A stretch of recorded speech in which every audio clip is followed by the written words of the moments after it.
The next one really quick. This one kind of bothered me a little bit, and I just want to show everybody what's going to happen in America pretty soon. So Texas County reverses classification of indigenous history book as fiction. A Texas County reverses decision to place Colonization and the Wampanoag, I hope I said that, Story, a children's history book about the Native American experience, in the fiction category at a local library. The decision drew the ire of the world's largest publisher, literary freedom groups, and many community members. The Texas community of Montgomery County, near Houston, reclassified the book after creating a citizen review community, making the community's meeting secret, removing librarians from deliberation, change driven by a conservative Christian group. The recent decision by commissioner-appointed committee members have outraged not just our community, but the country as a whole, said Teresa Kenney, a Montgomery County resident and founder of the Village Bookstore, a recent meeting of the county leaders. Nowhere in the approved policy is under the committee's purview to determine whose history is fact or fiction, she added. Texas is the second nation in banning books with more than 150,000 titles removed from 2021 to 2023, according to the PEN America, a literary freedom nonprofit. Only Florida has banned more than 5,100 titles removed. I bring that up because it's their natural history.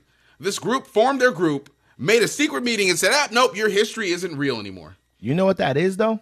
That's his education plan right there, to get rid of the education department. Once he does that, then each state, he wants to do the same thing that happened with abortion. It goes back to the state. So now every state gets to pretty much make up their own truths about what gets talked about in school as historical facts versus what's a fiction. So basically it's fiction that Native Americans were on this land, and then Europeans came here, slaughtered them, killed them, took their land, stole their land, made treaties with them, then broke the treaties once they got themselves in strong enough numbers to take the land from them fully. You know what I mean? That's all fake. It's fake that there was a African slave trade here. This is all fake. In certain states, this stuff's going to be fake. It's going to be seen as fictional.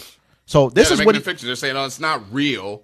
It's not a real story. Let's be real, man. This is where America's going. It's going to the point to where when you look at the people who are okay with this stuff and voting for this stuff, whenever you talk to them, just pay attention to this. They always have something. You're a dumb SOB, or you're this, or you're that. They got some kind of name that they're calling. It's like a childish thing within them. Because they're proud of it and they don't feel like they have to defend it, because there's nothing you can do about it. Yes, the country was stolen. Yes, people were driven into slaves. Yes, we have to live. We have to do there's very much stuff that's happening pagan holidays, right? But they need to be like, do something about it. But this is ridiculous. This is Native Heritage. They made up a whole committee and erased these people. They're erasing their history right before your eyes. And this is what you want. If this is what you want, that's cool. But this is why families are separated. This is why marriages have broken up. This is why children don't speak to their parents anymore. Because you want to do this BS because you're such acting like little bitches that you'd rather erase some shit that's going to make your grandchildren uncomfortable than to face the truth. You're supposed to see the history, learn from it, and carry on. Who's to say it will make them uncomfortable?